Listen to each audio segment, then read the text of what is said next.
नमस्कार मंडळी, माझ्या चॅनलमध्ये तुमच्या सगळ्यांचं खूप मनापासून स्वागत आहे. तर आज होता संडे, एकदम निवांत संडे होता आणि चहाची वेळ झालेली.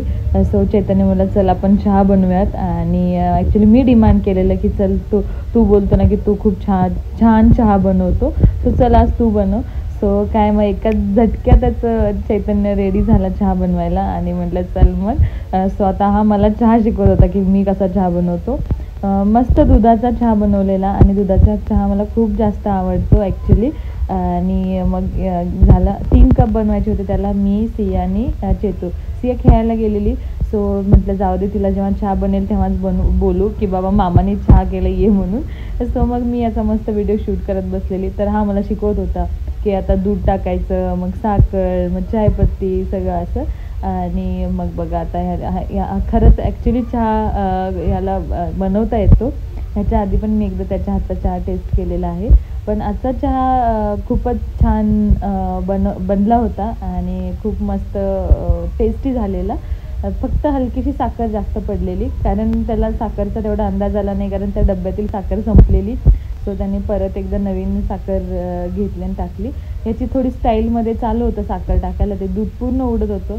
सो मी जरासा फटकारा लागला की म्हणलं काय हे सगळं दूध वगैरे उडतंय, स्टाईलमध्ये नको टाकू, प्रेमाने टाक म्हणलं. सो त्यामुळे परत त्यांनी साखरचा एक डब्बा घेतला आणि त्याच्यातून थोडी साखर घेतला. फक्त एक अर्धा चमचा जास्त झालेली, नाहीतर चहा म्हणजे खूप टेस्टी बनलेला आणि खूप खरंच मस्त ॲक्च्युली बनलेला, एकदम गाढा चहा आणि मसालेदार बनलेला. देन मग काय साहेबांनी माझं हलकं काम पण केलं, साखरेचा पूर्ण डब्बाच भरून ठेवला. नंतर आहे तशी साखर पॅक केली आणि साखर आहे त्या जागी ठेवून दिली. आणि नंतरनं हे जो उरलेली साखर होती, म्हणजे पहिले त्याने 3 स्पून टाकले, 3½ टाकलेली काहीतरी. मग परत ह्याचे मे बी थोडे एक्स्ट्रा झाले, काहीतरी 1-1.5 एक्स्ट्रा झाला, अर्धाच एक्स्ट्रा झाला, एक ठीक होतं. देन मग चालू होतं अद्रक घ्यायला. अद्रक वगैरे घेऊन आला. अद्रक पण छानसं असं त्याने काढून घेतलं आणि ठेचून घेतलं अद्रकला. आणि त्याच्यानंतरनं मला म्हटला मला वेलची हवी. सो आम्ही वेलची इकडे तिकडे शोधतो, वेलची काय भेटायला तयार नाही. तर हा परत मग म्हटलं थांब मी आतमध्ये बघतो. सो हा आतमध्ये जाऊन बघत होता खाली कुठे आहे का, कबडमध्ये कुठे भेटते काय, पण भेटायला तयार नाही. वेलची शोधली तर वेलची कुठे होती, मी बसलेली माझ्या मागे वेलची होती. म्हटलं बघ तूच घेऊन बसले आणि तू देत नाही. तरी मला वाटत होतं की मी कुठेतरी वेलची घेऊन बसले.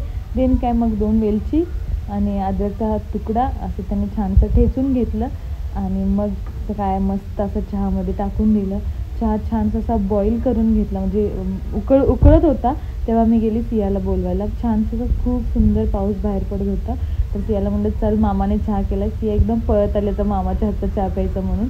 तर साहेबांचं इकडे चहा बनवायला चालू होतं. तर मग चहा काय बनला, त्याने आमच्यासाठी छान कप बशी घेतली आणि दोघींना आणि स्वतःला चहा वाढून घेतला. तर मी त्याला म्हटलं तुला जमणार नाही, मी करते. पण तो म्हटला नाही नाही मला जमतं. आणि खरंच ॲक्च्युली जमतं. थोडासाच खाली सांडला, बाकी त्यांनी परफेक्ट गाळा चहा.